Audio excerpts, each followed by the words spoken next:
ಬೆಂಗಳೂರು ನಗರದ ಗಾಂಧಿನಗರ ವಿಧಾನಸಭಾ ಕ್ಷೇತ್ರದ ವೈ ರಾಮಚಂದ್ರ ರಸ್ತೆ ಗುಬ್ಬಿ ವೀರಣ್ಣ ರಂಗಮಂದಿರ ಮುಂಭಾಗದ ಡಾಕ್ಟರ್ ರಾಜ್ಕುಮಾರ್ ವೃತ್ತದಲ್ಲಿ ಕರ್ನಾಟಕ ರಾಜ್ಯೋತ್ಸವ ಆಚರಣೆ ಮಾಡಲಾಗಿದೆ. ಈ ರಾಜ್ಯೋತ್ಸವ ಸಮಾರಂಭವನ್ನ ಕರ್ನಾಟಕ ರಕ್ಷಣಾ ವೇದಿಕೆ ರಾಜ್ಯಾಧ್ಯಕ್ಷ ಕೆಸಿ ಮೂರ್ತಿರವರ ನೇತೃತ್ವದಲ್ಲಿ ಆಯೋಜನೆ ಮಾಡಲಾಗಿತ್ತು. ಕಾರ್ಯಕ್ರಮಕ್ಕೆ ಗಣ್ಯರು, ಜನಪ್ರತಿನಿಧಿಗಳು ಹಾಗೂ ಕನ್ನಡ ಪರ ಸಂಘಟನೆಗಳ ನಾಯಕರು ದೊಡ್ಡ ಸಂಖ್ಯೆಯಲ್ಲಿ ಹಾಜರಿದ್ದರು. ಕಾರ್ಯಕ್ರಮದ ಮುಖ್ಯ ಅತಿಥಿಯಾಗಿ ಉಪಮುಖ್ಯಮಂತ್ರಿ ಡಿಕೆ ಶಿವಕುಮಾರ್ ಆಗಮಿಸಿ ಕನ್ನಡ ತಾಯಿಗೆ ನಮನ ಸಲ್ಲಿಸಿದರು. ಅವರು ಕನ್ನಡ ರಾಜ್ಯೋತ್ಸವದ ಮಹತ್ವದ ಕುರಿತು ಮಾತನಾಡಿ, ಕನ್ನಡ ನಮ್ಮ ಅಸ್ತಿತ್ವ, ಅದನ್ನ ಉಳಿಸುವುದು ನಮ್ಮ ಕರ್ತವ್ಯ ಎಂದು ಹೇಳಿದ್ದಾರೆ. ಅಂಬೇಡ್ಕರ್ ಸೇನೆ ರಾಜ್ಯಾಧ್ಯಕ್ಷ ಪಿ ಮೂರ್ತಿ ಅವರು ಕೂಡ ಸಭೆಯನ್ನ ಉದ್ದೇಶಿಸಿ ಮಾತನಾಡಿ, ಕನ್ನಡ ಭಾಷೆ ಮತ್ತು ಸಂಸ್ಕೃತಿಯನ್ನ ಮುಂದಿನ ಪೀಳಿಗೆಗೆ ಪರಿಚಯಿಸುವ ಜವಾಬ್ದಾರಿ ಎಲ್ಲರ ಮೇಲಿದೆ ಎಂದು ಹೇಳಿದ್ದಾರೆ. ಇವತ್ತೇನು 70ನೇ ವರ್ಷದ ಇಡೀ ಕರ್ನಾಟಕ ರಾಜ್ಯಾದ್ಯಂತ ಕನ್ನಡ ರಾಜ್ಯೋತ್ಸವ ಹಬ್ಬ, ಹಾಗಾಗಿ ಕನ್ನಡ ರಾಜ್ಯೋತ್ಸವ ಹಬ್ಬದ ಶುಭಾಶಯಗಳನ್ನು ತಿಳಿಸುತ್ತಾ ಇವತ್ತು ವಿಶೇಷವಾಗಿ ಏನು ನಮ್ಮ ಕರ್ನಾಟಕ ರಕ್ಷಣಾ ವೇದಿಕೆ ಕೆಸಿ ಮೂರ್ತಿಯವರು ಇವತ್ತು ಗಾಂಧಿನಗರದಲ್ಲಿ 39ನೇ ವರ್ಷದ ಕನ್ನಡ ರಾಜ್ಯೋತ್ಸವ ಮಾಡ್ತಾ ಇದ್ದಾರೆ. ಎಷ್ಟಿದೆ? 39. ಇವತ್ತೇನಾದ್ರೂ ಗಾಂಧಿನಗರದಲ್ಲಿ ಕನ್ನಡ ನಾಡು ನುಡಿ ಭಾಷೆ ಕನ್ನಡ ರಾಜ್ಯೋತ್ಸವ ಇಂಥ ಕಾರ್ಯಕ್ರಮ ಉಳಿದಿದೆ ಅಂತ ಹೇಳಿದ್ರೆ ಅದು ನಮ್ಮ ಕೆಸಿ ಮೂರ್ತಿಯವರ ಕಾರಣ. ಬಂಧುಗಳೇ, ಇವತ್ತು ಸಾಕಷ್ಟು ಜನ ಹೋರಾಟಗಾರರು ಇವತ್ತು ನಮ್ಮ ಕರ್ನಾಟಕದಲ್ಲಿ ಕನ್ನಡ ನಾಡು ನುಡಿ ಭಾಷೆಗೆ ಧಕ್ಕೆ ಬಂದಾಗ ಮೊಟ್ಟಮೊದಲ ಬಾರಿಗೆ ವಾಯ್ಸ್ ಮಾಡೋದು ಎಲ್ಲ ಕನ್ನಡ ಪರ ಹೋರಾಟಗಾರರು.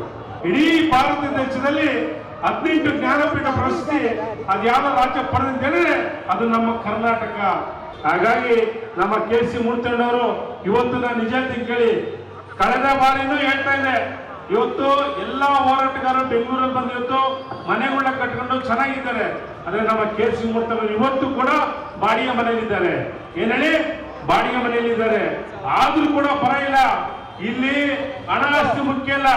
ಇವತ್ತು ಈ ಒಂದು ಕಾರ್ಯಕ್ರಮಕ್ಕೆ ನಮ್ಮ ರಾಜ್ಯದ ಉಪಮುಖ್ಯಮಂತ್ರಿ ಡಿ ಕೆ ಶಿವಕುಮಾರ್ ಬಂದಲ್ಲ, ಇದು ಇವ್ರು ಸಂಪಾದನೆ ಮಾಡಿರ್ತಕ್ಕಂಥ ಒಂದು ಸಂಪಾದನೆ ಆಯ್ತಾ. ಡಿ ಕೆ ಶಿವಕುಮಾರ್ ನಮ್ಮ ರಾಜ್ಯದ ಒಬ್ಬ ಜವಾಬ್ದಾರಿ ಸ್ಥಾನದಲ್ಲಿ ಇರ್ತಕ್ಕಂಥ ಡಿ ಕೆ ಶಿವಕುಮಾರ್ ಉಪಮುಖ್ಯಮಂತ್ರಿ ಬರ್ತಾರೆ ಅಂತ ಹೇಳಿದ್ರೆ ಅವರು ಹಣ ಆಸ್ತಿ ನೋಡಲ್ಲದೆ ಕೆಸಿ ಮೂರ್ತಿಯವರ ಹೋರಾಟ, ಅವರ ವ್ಯಕ್ತಿತ್ವ, ಅವರ ಗುಣ, ಅವರ ಸಾಧನೆ ಇವತ್ತು ಇದೇ ನಮ್ಮ ಗಾಂಧಿನಗರದಲ್ಲಿ ಕನ್ನಡಕ್ಕಾಗಿ ಎಷ್ಟೋ ಹೋರಾಟಗಳು ಮಾಡಿ ಪೊಲೀಸ್ ಸರ್ಕಾರ ಬೂಟಾಗಿ ತಿಂದಿದ್ದಾರೆ, ಕೇಸ್ಗಳನ್ನ ಹಾಸ್ಕೊಂಡಿದ್ದಾರೆ ಆಯ್ತಾ. ಹಾಗಾಗಿ ನಾವು ಅಷ್ಟೇ ಇವತ್ತು ರಾಜ್ಯದಲ್ಲಿ ಎಲ್ಲಿಂದೆಲ್ಲೋಗಿ ನಾನೆಲ್ಲಾರು ಹೋದ್ರೆ ಎಲ್ಲರೂ ಕೆಸಿ ಮೂರ್ತಿ ಅಂತಾರೆ, ಅದರಿಂದ ಇವರೆಲ್ಲ ಎಲ್ಲರೂ ಪಿ ಮೂರ್ತಿ ಅಂತ ಹೇಳ್ತಾರೆ. ಹಂಗೆ ನಾವೆಲ್ಲ ಒಂದು ಕುಟುಂಬ. ಇಲ್ಲಿ ನಮ್ಮ ಸಾಕಷ್ಟು ಜನ ಹೋರಾಟಗಾರರು, ನಮ್ಮ ರಾಜಣ್ಣವ್ರು ಆಗಿರ್ಬೋದು, ನಮ್ಮ ಜಿಮ್ ರವೀಣ್ಣವ್ರು ಆಗಿರ್ಬೋದು, ನಮ್ಮ ರವೀಣ್ಣರಾಗಿರ್ಬೋದು, ಗೌಡ್ರಾಗಿರ್ಬೋದು, ನಮ್ಮ ರಾಮನಾಥ ಸಾಗರ್ ಆಗಿರ್ಬೋದು, ನಮ್ಮ ವೆಂಕಟೇಶ್ ಅಣ್ಣವರು ಇರ್ತಾರೆ, ಹಲವಾರು ಹೋರಾಟದ ಗಣ್ಯರು ಮುಖಂಡರು ಈ ಕಾರ್ಯಕ್ರಮ ಭಾಗಿಯಾಗಿದ್ದಾರೆ. ಹಾಗಾಗಿ ಬಂಧುಗಳೇ, ಇಂಥ ನಮ್ಮ ಕೆಸಿ ಮೂರ್ತಿ ಅಂತ ಹೋರಾಟಗಾರರಿಗೆ ನಾವೆಲ್ಲ ಜೊತೆ ನಿಂತ್ಕೊಂಡು ಬೆನ್ನೆಲುಬಾಗಿ ಸಪೋರ್ಟ್ ಮಾಡೋಣ. ಇವತ್ತು ನಾವುಗಳೆಲ್ಲ ಕನ್ನಡ ನಾಡು ನುಡಿ ಭಾಷೆ ಬಂದಾಗ ಸಾಕಷ್ಟು ಹೋರಾಟ ಮಾಡಿದ್ವಿ. ಇದೇ ಬೆಂಗಳೂರು ಸಿಟಿ ಏನೋ ನಮ್ಮ ಕೆಂಪೇಗೌಡರ ಒಂದು ಪ್ರತಿಭೆಗೆ ಮಾಲಾರ್ಪಣೆ ಮಾಡಿಕೊಂಡು ಎಂ ಜಿ ರೋಡಲ್ಲಿ ಇರ್ತಕ್ಕಂಥ ಎಲ್ಲ ಇಂಗ್ಲಿಷ್ ಭಾಷೆಗೆ ಮಸೀದಿ ಬೆಳೆದು ಆ ಬೋರ್ಡ್ ಎಲ್ಲ ಚೂರು ಮಾಡಿದ್ರು. 200 ಜನ ಪೊಲೀಸ್ ಬಂದು ಅಟ್ಯಾಕ್ ಮಾಡಿ ಕೇಸ್ ಹಾಕಿ ನಮ್ಮನ್ನ ಜೈಲಿಗೆ ಕಳಿಸಿದ್ರು. ಆದ್ರೂ ನಾವು ತಲೆಗೆಡ್ಸ್ ಯಾಕೆ ಇದು ಕನ್ನಡದ ಕೆಲಸ. ಇದು ಈ ಮಣ್ಣನ್ನು ಹುಟ್ಟಿದೀವಿ ಅಂತ ಹೇಳಿದ್ರೆ ನಾವೇನಾದ್ರೂ ಋಣ ತೀರಿಸಲೇಬೇಕು. ಇಂಥ 100 ಕೇಸ್ ಇದ್ರೂ ಕೂಡ ಕನ್ನಡಕ್ಕೋಸ್ಕರ ನಾವು ಕೇಸ್ ಹಾಕ್ಸ್ಕೊಂಡು ಸಿದ್ಧ, ಪ್ರಾಣ ಕೊಡೋಕ್ಕೂ ಸಿದ್ಧ, ಇನ್ನೊಬ್ಬನ್ನ ಕನ್ನಡದ ಚಂದ ಒಂದು ಓದ್ಸಕ್ಕೂ ಸಿದ್ಧ. ಹಾಗಾಗಿ ನಮ್ಮ ಭಾಷೆ, ನಮ್ಮ ನುಡಿ, ನಮ್ಮ ಕನ್ನಡ ನಮ್ಮ ಮನೆ ದೇವರು.